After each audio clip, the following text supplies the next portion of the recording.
Hello दोस्तों, मेरा नाम राम नयन है और आ गया हूँ मैं आपके लिए एक और नई हॉरर स्टोरी लेकर। तो चलिए इस कहानी को शुरू करते हैं। कहते हैं कोलकाता की तंग गलियों में रात होते ही एक परछाई जिंदा हो जाती है। वो परछाई जो बच्चों की मासूम नींद सूंघ लेती है। जिस गली से वो गुजर जाए, सुबह वहां सिर्फ सन्नाटा बजता है। आज सुनिए कोलकाता की खूनी चुड़ैल की डरावनी कहानी। कोलकाता की गलियां दिन में जितनी जिंदा लगती हैं, रात होते ही उतनी ही रहस्यमयी हो जाती हैं। यहाँ की हवा में कुछ ऐसा है जो हर शहर में नहीं मिलता। पुराने मकान, तंग गलियां, पीले स्ट्रीट लैंप और हर मोड़ पर खड़ी कोई न कोई कहानी। लेकिन इन सब कहानियों के बीच एक कहानी ऐसी है जिसे लोग आज भी आधी आवाज में सुनाते हैं। वो कहानी है उस चुड़ैल की जो बच्चों को उठा ले जाती है। ये बात कोई पुरानी नहीं है। आज से करीब 15 साल पहले उत्तर कोलकाता के एक इलाके में बच्चों के अचानक गायब होने की घटना शुरू हुई थी। शुरुआत में लोगों ने इसे सामान्य अपहरण समझा। गरीब इलाका था, पुलिस ने भी ज्यादा ध्यान नहीं दिया। लेकिन जब एक के बाद एक 7 बच्चे बिना किसी सुराग के गायब हो गए, तब लोगों को समझ आने लगा कि ये कोई आम बात नहीं है। हर बच्चा रात के समय गायब हुआ था। किसी को सोते हुए, किसी को खेलते हुए, तो किसी को माँ की आंखों के सामने से।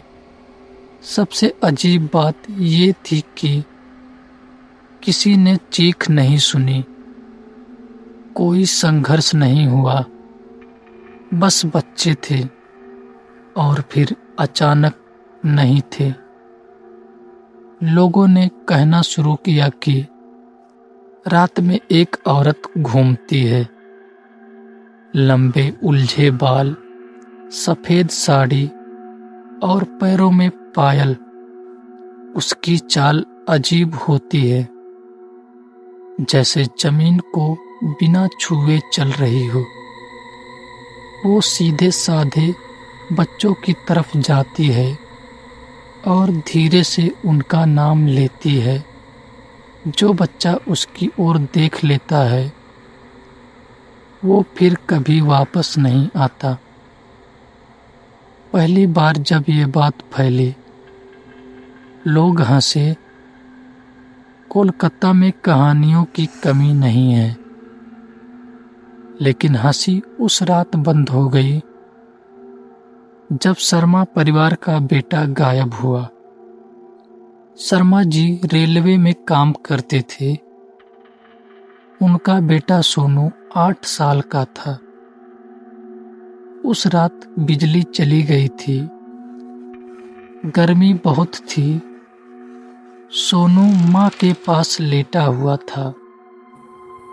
माँ को बस इतना याद है कि उसने खिड़की के पास किसी के चलने की आवाज सुनी थी। उसे लगा कोई पड़ोसी होगा। अगले ही पल सोनू ने धीरे से कहा, माँ, बाहर कोई दीदी बुला रही है। माँ ने आंख खोली और कहा कि सो जाओ। लेकिन कुछ सेकंड बाद जब उसने हाथ बढ़ाया तो सोनू वहां नहीं था। खिड़की खुली थी नीचे गली में पायल की बहुत हल्की आवाज आ रही थी। शर्मा जी ने पूरी गली जगा दी। लोग दौड़े, लेकिन किसी ने कुछ नहीं देखा। बस एक बूढ़ी औरत ने कहा, अब ये भी चली गई। जब उससे पूछा गया कि कौन, तो उसने जवाब नहीं दिया, बस काली माँ का नाम लिया और घर में बंद हो गई। पुलिस आई, रिपोर्ट लिखी गई, लेकिन कुछ नहीं मिला। ना कोई निशान, ना कोई सबूत, सिर्फ एक अजीब बात। सोनू के बिस्तर के पास मिट्टी गीली थी, जैसे किसी ने बहुत देर तक वहां खड़े होकर जमीन को भिगो दिया हो। उस रात के बाद पूरे इलाके में डर फैल गया। लोग बच्चों को बाहर नहीं जाने देते थे। खिड़कियां बंद रहने लगी, लेकिन चुड़ैल को दीवार नहीं रोक सकती थी। कुछ दिन बाद एक और बच्चा गायब हुआ। इस बार माँ ने दावा किया कि उसने उस औरत को देखा था। उसने बताया कि वो औरत खिड़की के बाहर खड़ी थी। उसका चेहरा दिख नहीं रहा था, लेकिन उसकी आंखें चमक रही थी, जैसे बिल्ली की आंखें अंधेरे में चमकती है। माँ ने जैसे ही चिल्लाना चाहा, उसकी आवाज गले में अटक गई और वो औरत मुस्कुराई और अगले पल बच्चा गायब हुआ। धीरे धीरे ये बात पुलिस तक पहुंची, लेकिन वो भी क्या करते। चुड़ैल, पायल की आवाज, ये सब कागजों में नहीं लिखा जा सकता। इलाकों में रहने वाले एक पुराने तांत्रिक ने तब पहली बार मुंह खोला। उसने कहा कि ये कोई साधारण आत्मा नहीं है, ये पालक चुड़ैल है। ऐसी चुड़ैल जो बच्चों की जान लेकर अपनी उम्र बढ़ाती है। उसने बताया कि बहुत साल पहले इसी इलाके में एक औरत रहती थी, जिसका बच्चा भूख से मर गया था।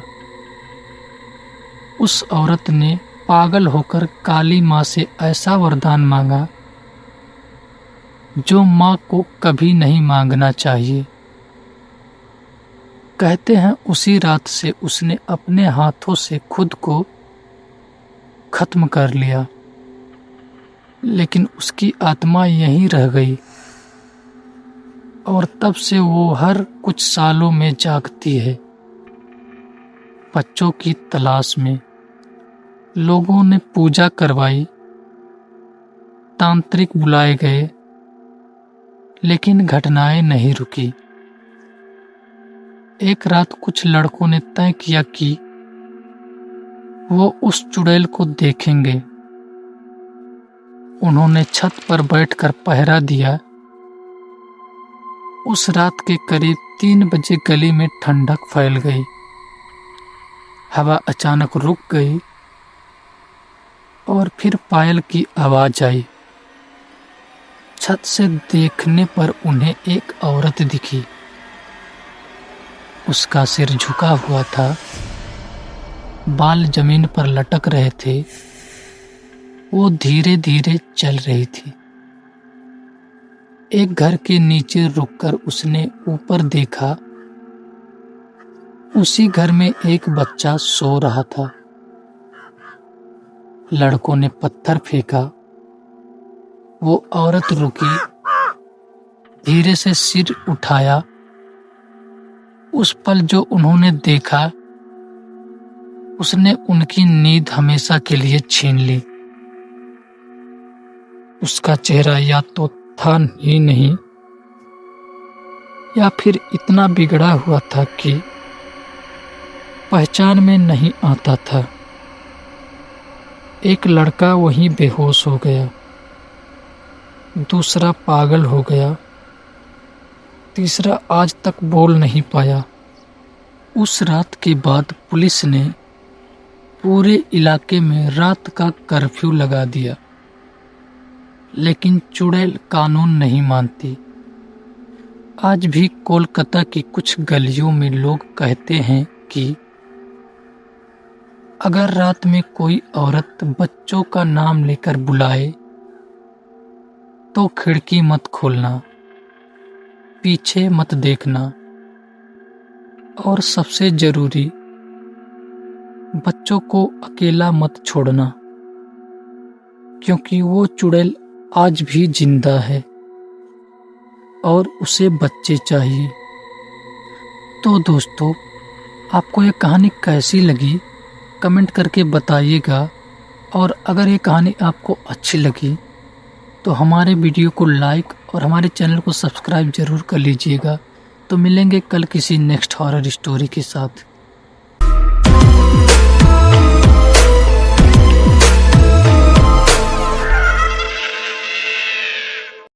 नमस्कार दोस्तों, कसम है ये कहानी झूठी नहीं है। आज मैं आपको वह बात बताने जा रहा हूं जो मैंने अपनी आंखों से देखी थी। शायद आप इसे सुनकर हंसेंगे, लेकिन मैं कसम खाकर कहता हूं, जो होने वाला है वह सिर्फ कहानी नहीं, सच्चाई है। यह बात तब की है जब मैं अपने मामा के गांव गया था। गांव छोटा, पुराना और सूना सूना सा था, लेकिन जैसे ही वहां रात होती, वहां रात का अंधेरा जिंदा हो जाता। और उस रात मुझे लगा कि अंधेरा सिर्फ काली परछाइयां नहीं, बल्कि कोई देख रहा है। अब सुनो ध्यान से और दिल को संभाल कर। मैं जो बताने जा रहा हूं उसे आज तक किसी को ठीक से नहीं बताया। लोग हंस देते हैं, कहते हैं डर के मारे दिमाग ने खेल कर दिया होगा, लेकिन मैं जानता हूं जो मैंने देखा, जो मैंने महसूस किया, वह सपना नहीं था।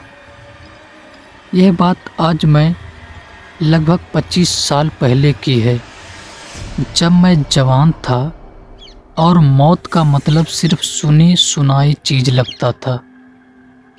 उस समय मैं शहर में काम करता था, लेकिन गर्मियों की छुट्टियों में अक्सर अपने मामा के गांव चला जाता था। उनका गांव बहुत पुराना था, ऐसा गांव जहां सड़कें कच्ची थी, घर मिट्टी के थे और रात होते ही पूरा इलाका जैसे सांस रोक लेता था। दिन में सब कुछ सामान लगता, लेकिन सूरज ढलते ही वहां का माहौल बदल जाता। हवा भारी हो जाती, पेड़ों की परछाइयां लंबी और टेढ़ी हो जाती और कुत्ते बिना वजह रोने लगते। पहली ही रात मैंने एक अजीब बात नोटिस की। सूरज ढलते ही हर घर का दरवाजा अंदर से बंद हो गया। कोई बाहर नहीं दिखा, यहाँ तक कि बच्चे भी नहीं। मैंने मामा से पूछा, सब लोग इतना जल्दी क्यों सो जाते हैं? मामा ने मेरी तरफ देखा, फिर इधर उधर नजरें घुमाई और धीमी आवाज में बोले, यहाँ रात जल्दी हो जाती है। बस इतना ही, ना कोई वजह, ना कोई कहानी, लेकिन उनकी आंखों में डर था जो वह छुपा नहीं पाए। उस रात नींद मुझे देर से आई। बाहर सन्नाटा था, लेकिन वह सन्नाटा खाली नहीं था। ऐसा लग रहा था जैसे अंधेरे में कुछ मौजूद हो जो बस हिल नहीं रहा। आधी रात के आसपास अचानक बिजली चली गई। पूरा गांव काले अंधेरे में डूब गया। ना पंखे की आवाज, ना बल्ब की हल्की रोशनी, सिर्फ खामोशी। तभी मैंने पहली बार वह आवाज सुनी, छप छप, जैसे कोई गीली जमीन पर नंगे पांव चल रहा हो। पहले मुझे लगा कोई जानवर होगा, लेकिन फिर आवाज रुकी और कुछ सेकंड बाद फिर शुरू हुई। इस बार खिड़की के बिल्कुल पास। मेरा दिल जोर से धड़कने लगा। कमरे में अंधेरा था, लेकिन मुझे साफ महसूस हो रहा था कि कोई बाहर खड़ा है। मैं धीरे धीरे उठा और खिड़की के पास गया। बाहर आंगन था और आंगन के बीचों बीच कोई खड़ा था। कसम है, वह इंसान जैसा नहीं लग रहा था। उसका शरीर बहुत पतला था, जैसे चमड़ियों पर हड्डी लटकी हो। गर्दन अस्वाभाविक तरीके से झुकी हुई थी और सिर लगभग छाती से लगा हुआ था। उसके हाथ बहुत लंबे थे, घुटनों से नीचे तक। वह हिल नहीं रहा था, बस खड़ा था और मेरी तरफ देख रहा था। मैं पीछे हट गया। मुंह से आवाज निकलना बंद हो गई। तभी उसने धीरे धीरे सिर उठाया। कसम है, उसकी आंखें नहीं थी जहां आंखें होनी चाहिए थी। वहां सिर्फ काला खालीपन था, गहरा, अंतहीन गहरा। मेरे पैर कांपने लगे। तभी कमरे के दूसरे कोने से मामी की फुसफुसाती आवाज आई, आंख बंद कर लो और चाहे कुछ भी हो उसका नाम मत लेना। मैंने बिना सोचे आंख बंद कर ली। दिल ऐसा लग रहा था जैसे छाती फाड़कर बाहर आ जाएगा। बाहर से सांस लेने जैसी आवाज आ रही थी, भारी ठंडी सांसें। मुझे लगा जैसे कोई खिड़की के पास झुककर मुझे सूंघ रहा हो। फिर अचानक सब शांत हो गया। ना आवाज, ना हरकत। सुबह जब आंख खुली तो सब सामान्य था। धूप आंगन में फैल चुकी थी, जैसे रात को कुछ हुआ ही ना हो। मैंने मामा मामी से सब बताया। मामा चुप बैठ गए। मामी ने भगवान का नाम लिया। काफी देर बाद मामा बोले, जिसे तूने देखा उसे यहाँ रात का मेहमान कहते हैं। वह अमावस की रात आता है। जो उसे नाम लेकर बुला ले, वह फिर सुबह नहीं दिखता। कसम है, यह झूठी नहीं है। मैं उसी दिन गांव छोड़ आया, लेकिन कहानी यहीं ख़त्म नहीं होती, क्योंकि कुछ साल बाद वह मुझे शहर में दिखा। तो दोस्तों, आज का कहानी यहीं पे ख़त्म होता है। तो दोस्तों, आपको ये कहानी कैसी लगी हमें कमेंट करके बताइएगा। और अगर ये कहानी आपको अच्छी लगी तो हमारे वीडियो को लाइक और हमारे चैनल को सब्सक्राइब ज़रूर कर लीजिएगा। तो मिलेंगे कल किसी नेक्स्ट हॉरर स्टोरी के साथ।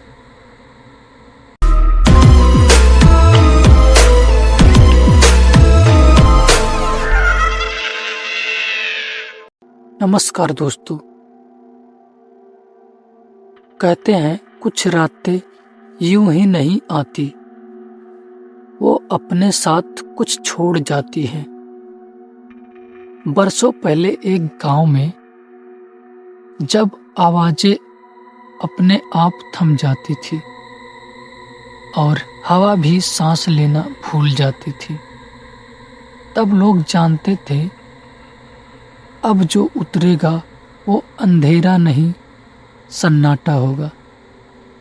बरसों पहले की बात है, इतनी पुरानी कि तब लोग साल नहीं गिनते थे, बस मौसम याद रखते थे और डर पहचानते थे।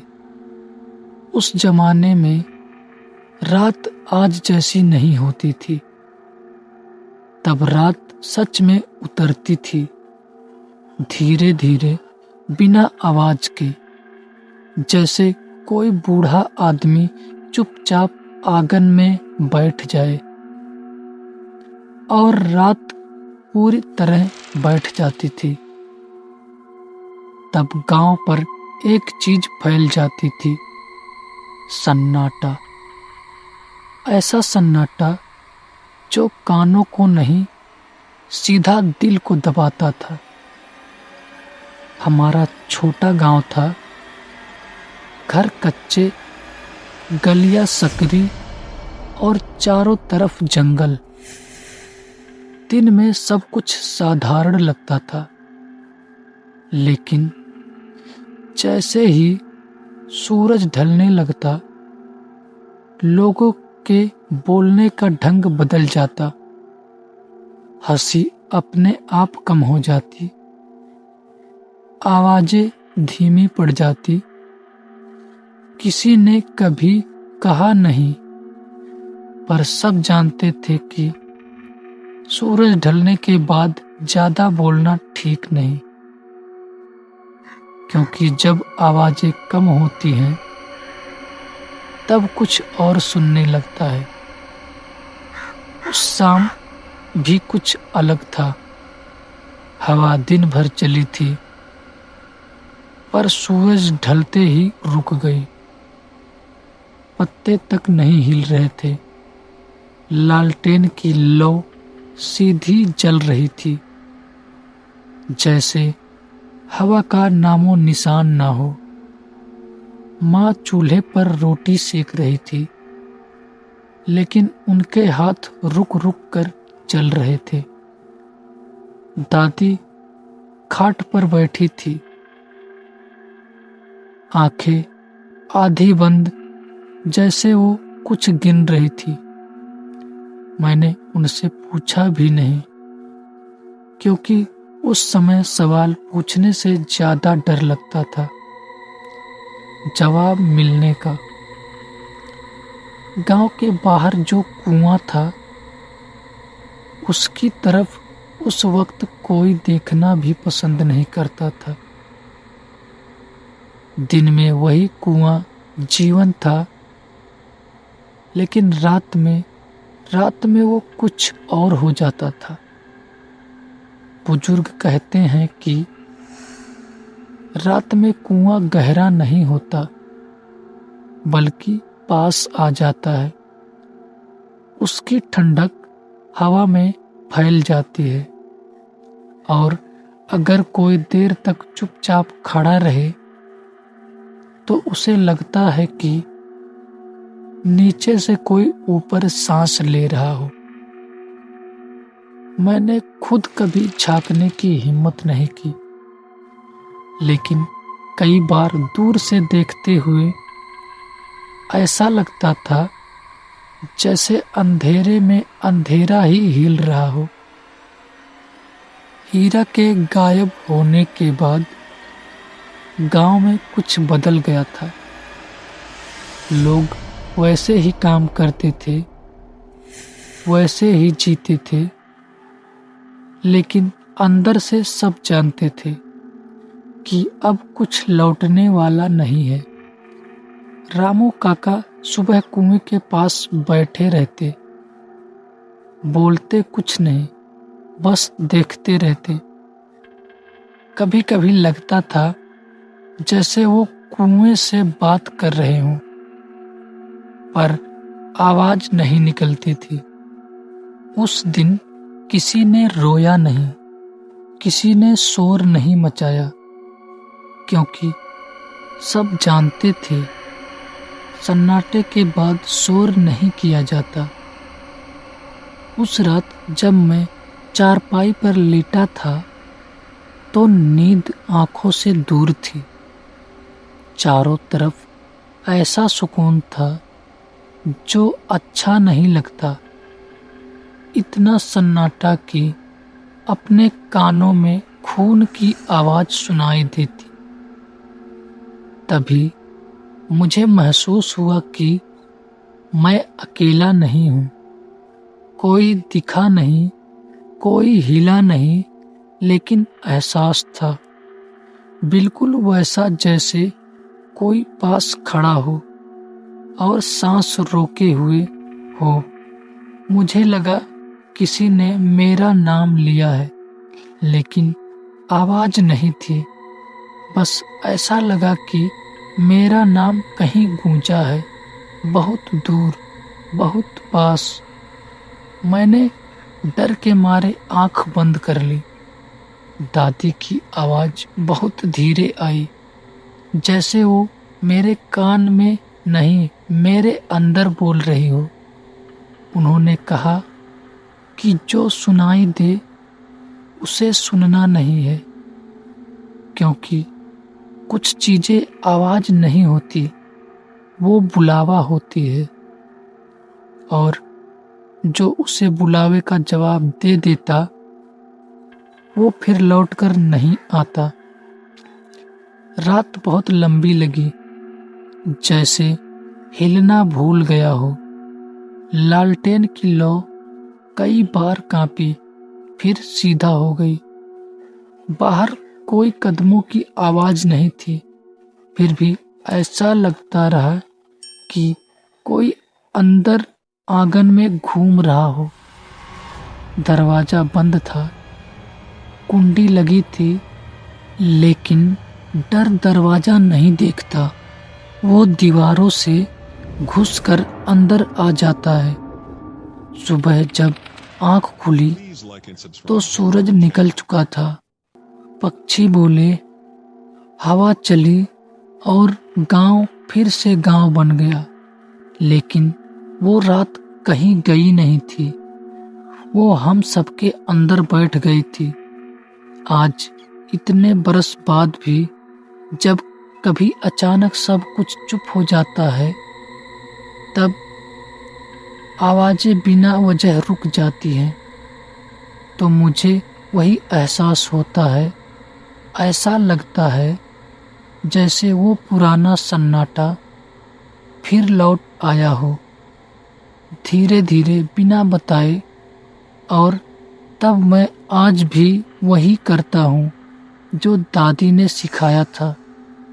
मैं चुप हो जाता हूँ, क्योंकि कुछ चीजें अगर सुन ली जाए तो फिर जिंदगी भर पीछा नहीं छोड़ती।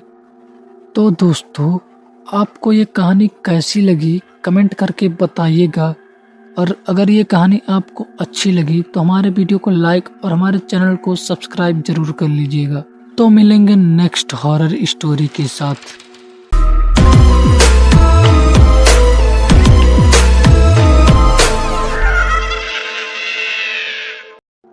नमस्कार दोस्तों, ये कहानी उस रात की है जब मैं शहर से अपने गांव आ रहा था।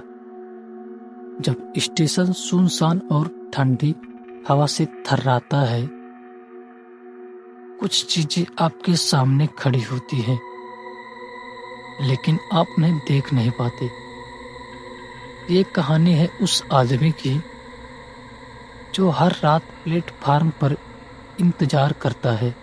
ये उस दिन की बात है जब मैं शहर से अपने गांव आ रहा था। उस रात स्टेशन पर कुछ भी सामान्य नहीं लग रहा था। घड़ी में समय रात 12:40 हो रहा था, लेकिन प्लेटफार्म पर खड़े होकर ऐसा महसूस हो रहा था जैसे समय रुक गया हो। ठंडी हवा चल रही थी जो कभी कभी अचानक तेज हो जाती और फिर एकदम शांत। पीली स्ट्रीट लाइट आधी जल रही थी, आधी बुझी हुई, और उनकी रोशनी जमीन पर अजीब सी लंबे साए बना रही थी। पूरे स्टेशन पर सन्नाटा था, इतना गहरा कि अपने दिल की धड़कन साफ सुनाई दे रही थी। मैं आखिरी ट्रेन का इंतजार कर रहा था। दिन भर की थकान के बाद बस घर पहुंचना था। प्लेटफार्म पर इधर उधर देखा, लेकिन मेरे अलावा वहां कोई नहीं था। तभी मेरी नजर प्लेटफार्म के एक आखिरी सिरे पर पड़ी। वहां अंधेरे के बीच एक आदमी खड़ा था। वह बिल्कुल स्थिर था, जैसे किसी ने उसे वहीं जमा दिया हो। काले रंग का लंबा कोट, झुका हुआ सिर और दोनों हाथ जेब में डाले।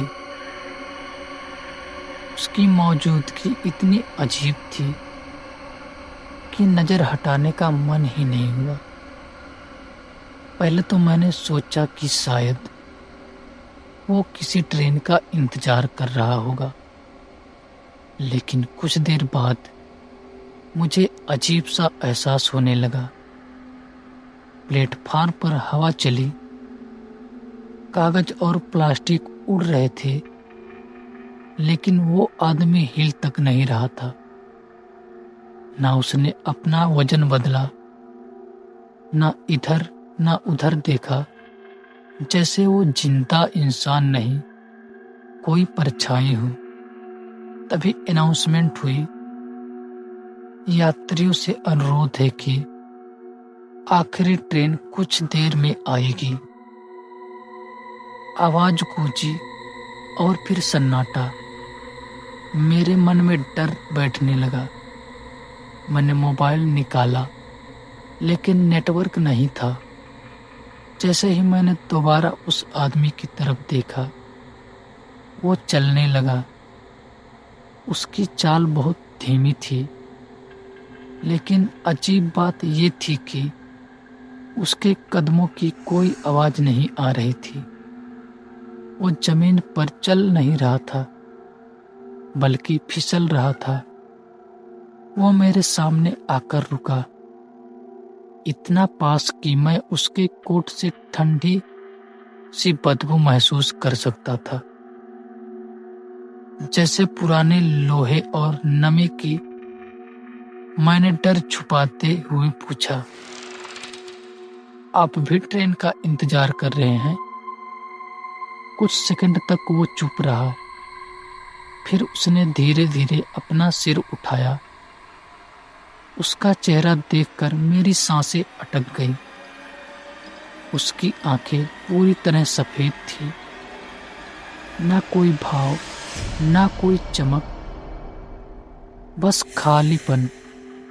उसने भारी और खोखली आवाज में कहा, यहां से जाने वाली ट्रेन आखिरी मैं ही हूं।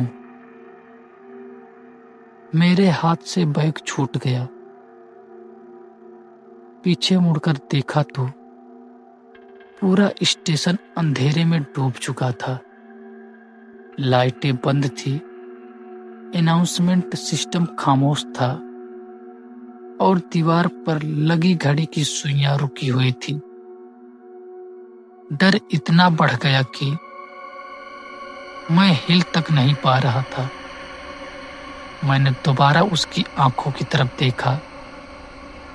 वहां कोई नहीं था। अचानक तेज सीटी की आवाज आई, जैसे ट्रेन बिल्कुल पास आ गई हो। जमीन कांपने लगी। मेरी आंखों के सामने सब कुछ घूमने लगा और मैं बेहोश हो गया। जब होश आया तो सुबह हो चुकी थी। मैं स्टेशन के बाहर जमीन पर पड़ा था। लोग आ जा रहे थे, जैसे रात को कुछ हुआ ही ना हो। पास खड़े चाय वाले ने मुझे देखा और बोला, बेटा रात भर यहीं पड़ा था, किस ट्रेन का इंतजार कर रहा था? मैंने कांपते हुए पूछा। प्लेटफार्म नंबर 3 पर वो आदमी कौन था? चाय वाला चुप हो गया। उसके चेहरे का रंग बदल गया।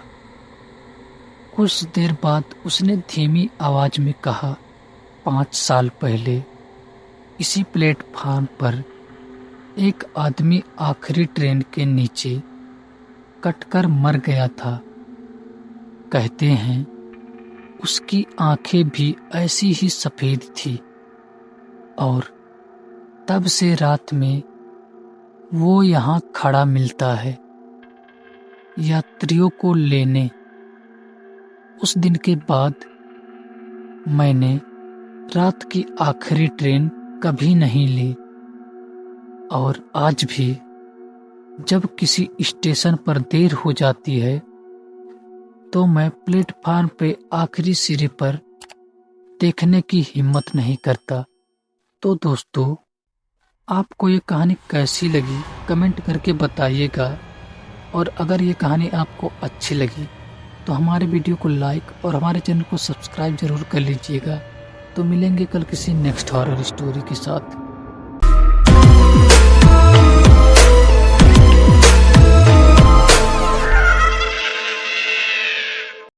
नमस्कार दोस्तों, आज मैं जो आपको एक कहानी सुनाने जा रहा हूँ, मैं ये कहानी किसी किताब से नहीं सुना रहा हूँ। मैं वो सुना रहा हूँ जो मैंने अपने बचपन में अपने बाबा के मुंह से सुना था। वो कहते थे, कुछ बातें जोर से नहीं बोली जाती क्योंकि रात उन्हें याद कर लेती है। आज मैं वही बरसों पुरानी, जैसे मेरे बाबा ने मेरे पास बैठकर मुझे सुनाए थे, आपको उसी नज़रिए से, मतलब बाबा के नज़रिए से सुनाने जा रहा हूँ। तो चलिए इस कहानी को शुरू करते हैं। वो कहते थे, ये कहानी आज की नहीं है बेटा, ये उस वक्त की बात है जब रात सिर्फ अंधेरा नहीं लाती थी, बल्कि अपने साथ पुरानी यादें, दबे हुए नाम और वो गलतियां भी ले आती थी जिनके बारे में दिन के उजाले में कोई बात नहीं करता था। हमारे गांव में बुजुर्ग कहा करते थे कि सूरज ढलने के बाद जमीन भी इंसान की नहीं रहती, क्योंकि अंधेरा सिर्फ आंखों में नहीं उतरता, वो धीरे धीरे दिल में जगह बनाता है, और जो दिल कमजोर होता है, रात सबसे पहले उसी का दरवाजा खटखटाती है। गांव छोटा था, कच्ची मिट्टी की गलियां थी, हर घर की चौखट पर एक दिया जलता था, लेकिन वो दिया सिर्फ रास्ता दिखाने के लिए नहीं होता था, बल्कि किसी और चीज को घर के अंदर जाने से रोकने के लिए जलाया जाता था। लोग दरवाजा बंद करने से पहले बाहर झांकते थे, बच्चों को नाम लेकर नहीं बुलाते थे, और अगर रात में कोई आवाज आती तो पहले दिए की लौ देखते थे, क्योंकि बुजुर्गों का कहना था कि अगर लौ अचानक कांप जाए तो समझ लो आवाज इंसान की नहीं है। गांव के आखिरी सिरे पर, जहां खेत धीरे धीरे खत्म होकर जंगल में बदल जाते थे, एक पुराना रास्ता था। ऐसा रास्ता जिसे दिन में लोग मजबूरी में पार कर लेते थे, लेकिन शाम ढलते ही कोई उधर से नहीं जाता था। उस रास्ते पर चलते हुए परछाइयाँ अजीब तरह से लंबी हो जाती थी, जैसे वो तुम्हारे कदमों से पहले पहुंच जाना चाहती हो।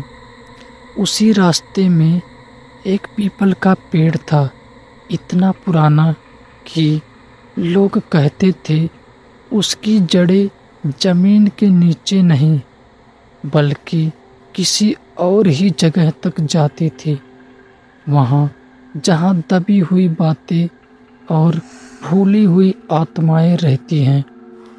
पीपल के नीचे एक झोपड़ी थी, न पूरी तरह घर न पूरी तरह खंडर।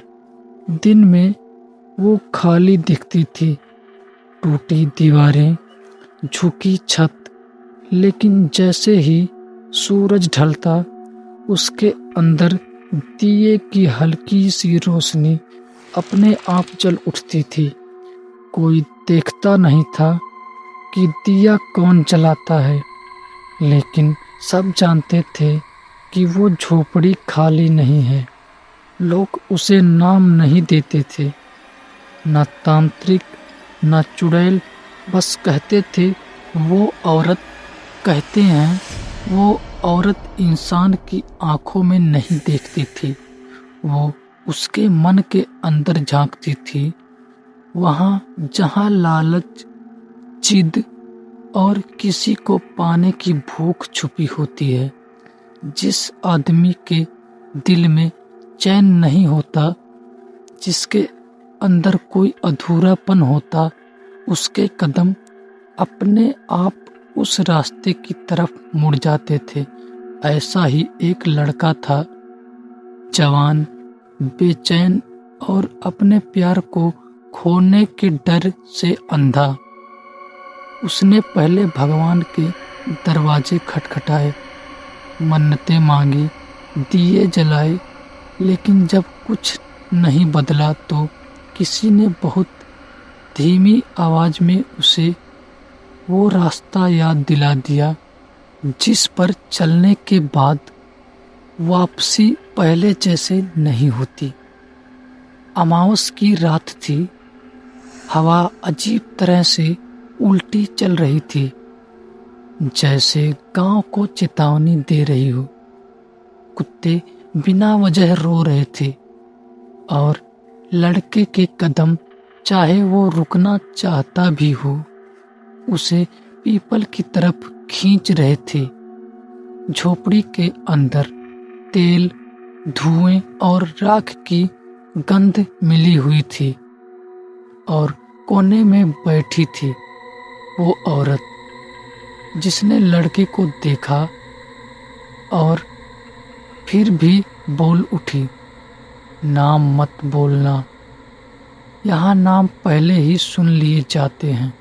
उस रात वशीकरण हुआ, कागज पर नाम लिखा गया, बाल काटे गए, काला धागा बांधा गया और जैसे जैसे मंत्र आगे बढ़ता गया, दिए की लौ कांपने लगी। जब आखिरी शब्द बोला गया तो लौ नीली पड़ गई और झोपड़ी के पीछे से ऐसी हंसी सुनाई दी जो इंसान की नहीं हो सकती थी। औरत ने आखिरी चेतावनी दी, पीछे मत देखना, लेकिन लड़के ने डर और जिज्ञासा के बीच वो गलती कर दी जिसकी कीमत पूरी जिंदगी चुकानी पड़ती है। अगले दिन से सब कुछ बदल गया। लड़की उसके साथ रहने लगी, लेकिन उसकी आंखों में अब इंसानी अपनापन नहीं था। रात में उसकी परछाई अलग दिशा में चलती थी और लड़का हर रात अपने ही नाम से डरकर जाग जाता था।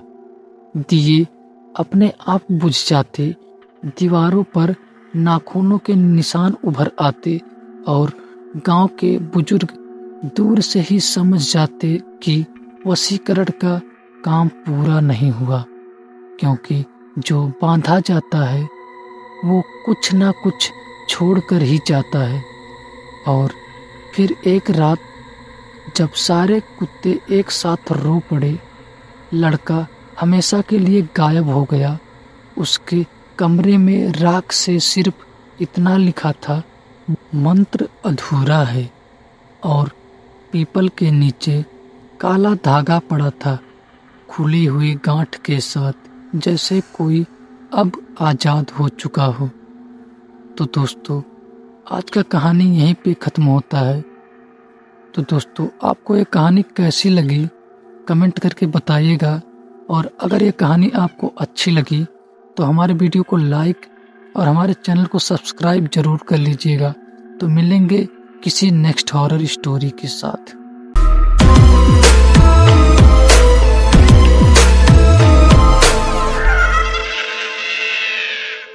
नमस्कार दोस्तों, कुछ कहानियां इसलिए नहीं डराती क्योंकि उनमें भूत होता है, बल्कि इसलिए डराती हैं क्योंकि वो सच होती है।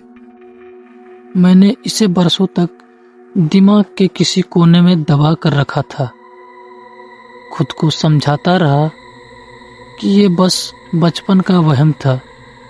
लेकिन आज रात जब अंधेरा कमरे के कोने में फिर से जमा होने लगा, मुझे समझ आ गया, कुछ डर यादों से मिटते नहीं, वो इंतजार करते हैं। और जब तुम उन्हें भूल चुके होते हो, तब वो तुम्हारा नाम लेकर लौटते हैं।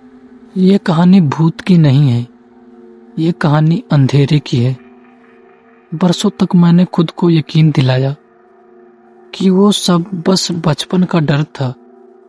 यादें होती हैं, वक्त के साथ बिछड़ जाती हैं, मगर आज रात जब लिखते लिखते उंगलियां कांप रही है, तब समझ आ रहा है कि कुछ डर यादों से नहीं बनते, वो यादों के अंदर जिंदा रहते हैं।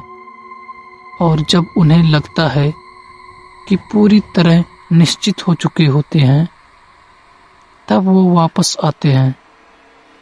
हमारा वो पुराना घर गांव के आखिरी सिरे पर था, जहां सड़क खत्म होते ही सन्नाटा शुरू हो जाता था। दिन में सब ठीक लगता था, लेकिन सूरज ढलते ही उस घर का रंग बदल जाता था। दीवारें जैसे पास खिसक आती थी, छत नीचे झुक जाती और कमरे के कोने ऐसे गहरे हो जाते जैसे वहां रोशनी ने कभी रहने की कोशिश ही ना की हो। दादी कहा करती थी, कुछ घरों में अंधेरा पैदा होता है। तब उनकी बात समझ नहीं आई थी। उस रात बिजली चली गई तो लगा जैसे घर ने चैन की सांस ली हो। पंखे की आवाज बंद होते ही एक अजीब सी खामोशी फैल गई, ऐसी खामोशी जिसमें अपने ही सांस लेने की आवाज डराने लगती है। माँ ने दिया जलाया, लेकिन उसकी लौ स्थिर नहीं थी। बिना हवा के भी वो कांप रही थी, जैसे कोई बहुत करीब खड़ा हो। मैं चारपाई पर बैठा था और मेरी नजर बार बार कमरे के उसी कोने में जा रही थी जहां अंधेरा बाकी जगहों से अलग था। वो कोना काला नहीं था, वो खाली भी नहीं था। ऐसा लग रहा था जैसे वहां कुछ जमा हो रहा हो। तभी अचानक किसी ने मेरा नाम लिया। आवाज इतनी पास से आई कि मेरी रीढ़ में ठंड दौड़ गई। वो आवाज ना पुरुष की थी ना औरत की, बस जानने वाली थी, जैसे वो मुझे बरसों से पहचानती हो। मैं जवाब नहीं दे पाया। जीभ जैसे मुंह से चिपक गई थी। दिल इतनी जोर से धड़क रहा था कि लगा अब वो आवाज भी सुन लेगा। दिए की लौ और तेज हिलने लगी और उसी पल मुझे लगा जैसे अंधेरा धीरे धीरे मेरी तरफ बढ़ रहा है। फर्श पर कुछ सरकने की हल्की सी आवाज आई। चारपाई के नीचे से फिर चारपाई के पाए पर किसी ठंडी चीज का स्पर्श हुआ। मैं समझ गया, अगर मैंने नीचे देखा तो कुछ ऐसा देख लूंगा जिसे जिंदगी भर भूल नहीं पाऊंगा। मैंने आंख बंद कर ली, लेकिन आंख बंद करने से अंधेरा गया नहीं, वो मेरे दिमाग के अंदर उतर आया। फुसफुसाहट फिर सुनाई दी, इस बार कान के बिल्कुल पास। शब्द साफ थे, अब तो देख लो। मेरे गले से रोने जैसी आवाज निकली, लेकिन आवाज बाहर नहीं आई। लगा जैसे किसी ने मेरे मुंह पर हाथ रख दिया हो। सांस भारी होने लगी। उस अंधेरे ने मुझे किसी की सांस महसूस हुई, ठंडी सड़ी हुई, जैसे बहुत पुरानी हवा अचानक थम सा गया हो। एकदम जैसे किसी ने कहानी बीच में ही रोक दी हो। दिए की लो सीधी हो गई। बाहर कुत्ते भौंकने लगे। मैं पसीना से भीग गया। सुबह जब उजाला हुआ, माँ ने उस कोने की तरफ देखा और उनका चेहरा उतर गया। दीवार पर काले निशान थे, उंगलियों के नहीं, पूरे हाथ के, जैसे कोई दीवार से निकलने की कोशिश कर रहा हो। उस घर को हमने छोड़ दिया, शहर आ गए, साल बीतते गए। मैंने वो सब भूलने की कोशिश की और शायद भूल भी गया था, लेकिन आज जब आधी रात को अचानक मेरे कमरे की लाइट बुझी और वही भारी अंधेरे फिर से कोने में जमा होने लगा, तब समझ आया, अंधेरा जगह नहीं बदलता, वो इंसान बदलता है और अंधेरा उसके साथ साथ चलता है। अभी लिखते वक्त भी मुझे लग रहा है मेरे कमरे के पीछे कोई खड़ा है, मेरा नाम लेने के लिए तैयार। शायद इस बार वो इंतजार नहीं करेगा। जब तुम सोचते हो कि सब खत्म हो गया, वो फिर से तुम्हारे नाम के साथ लौट आता है। और याद रखना, कभी कभी डर तुम्हें छोड़ता नहीं, तुम डर को छोड़ते हो। तो दोस्तों, आज का कहानी यहीं पे ख़त्म होता है। तो दोस्तों, आपको ये कहानी कैसी लगी कमेंट करके बताइएगा। और अगर ये कहानी आपको अच्छी लगी तो हमारे वीडियो को लाइक और हमारे चैनल को सब्सक्राइब जरूर कर लीजिएगा। तो मिलेंगे कल किसी नेक्स्ट हॉरर स्टोरी के साथ।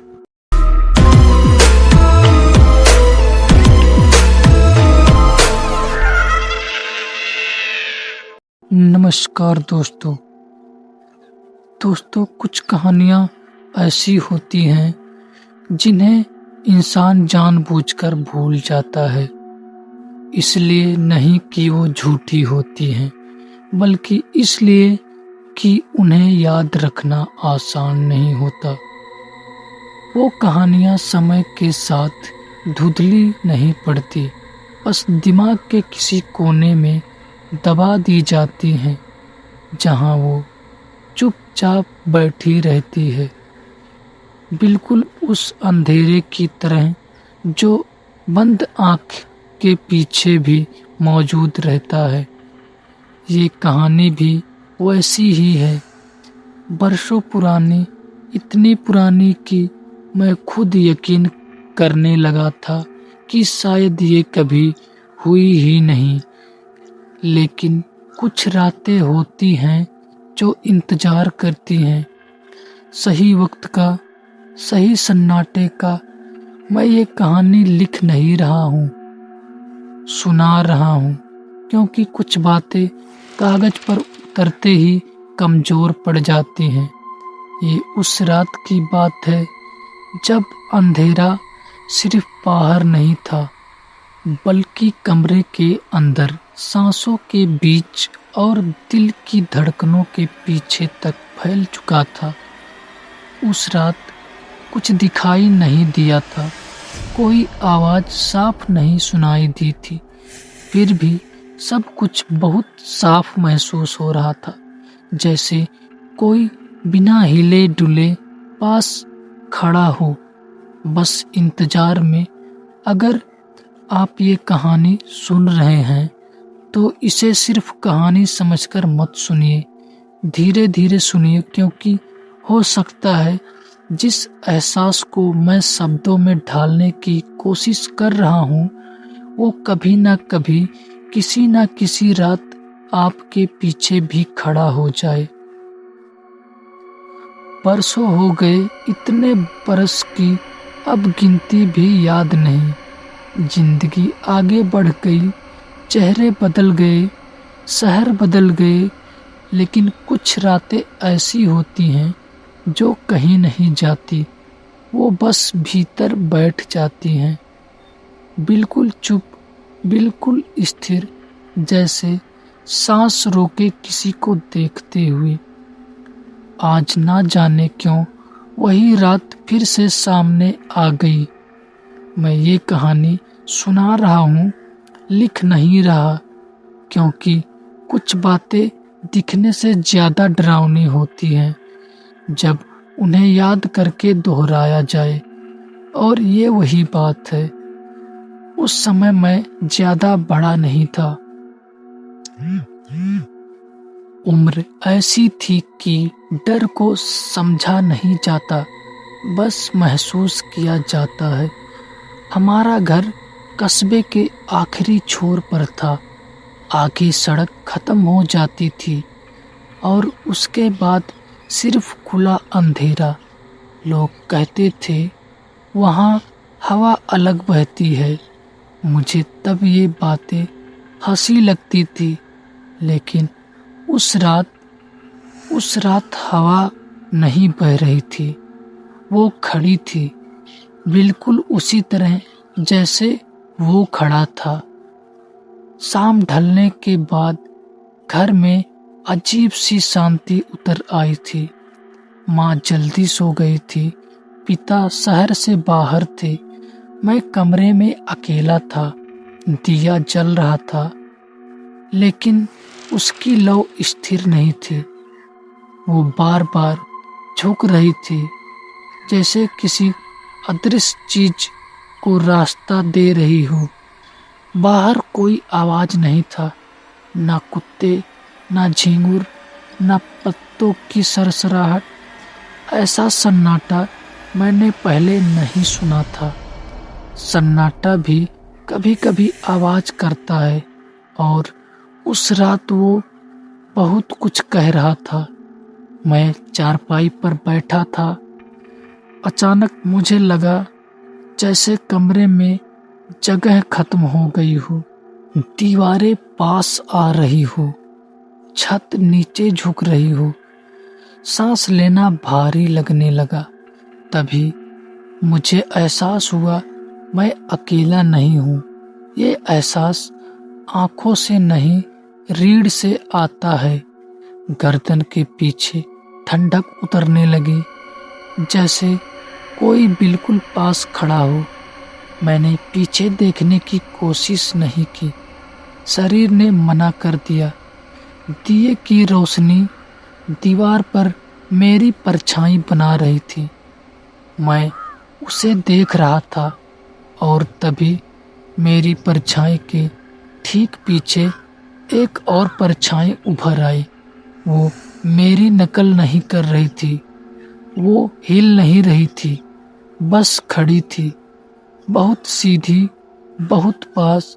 मुझे लगा अगर मैंने जरा सा भी हिला तो वो मेरे अंदर घुस जाएगी। सांस रुकने लगी, मुंह से आवाज नहीं निकल रही थी। मुझे याद है मैंने मन ही मन भगवान का नाम लिया, लेकिन शब्द पूरे नहीं हुए। दिए की लौ अचानक तेज हिली और फिर स्थिर हो गई। उस दूसरी परछाई ने कोई हरकत नहीं की। वो इंतजार कर रही थी। किस बात का ये मुझे आज तक नहीं पता। समय रुक गया था, शायद कुछ सेकंड, शायद कई मिनट। फिर अचानक बाहर कहीं दूर से कुछ गिरने की आवाज आई। उसी पल वो एहसास हल्का हुआ, जैसे किसी ने पीछे से एक कदम हटा लिया हो। मैंने हिम्मत करके दीवार की तरफ देखा। परछाई गायब थी, सिर्फ मेरी थी।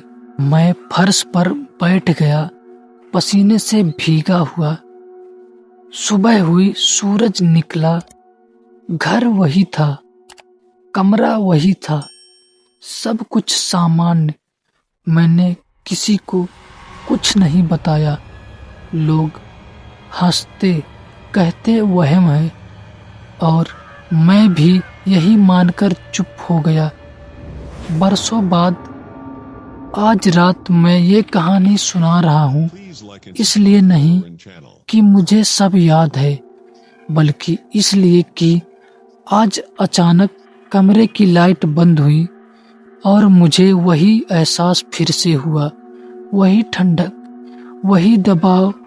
और तभी समझ आया, वो उस रात गया नहीं था, वो खड़ा था। तो दोस्तों, आपको ये कहानी कैसी लगी कमेंट करके बताइएगा। और अगर ये कहानी आपको अच्छी लगी तो हमारे वीडियो को लाइक और हमारे चैनल को सब्सक्राइब ज़रूर कर लीजिएगा।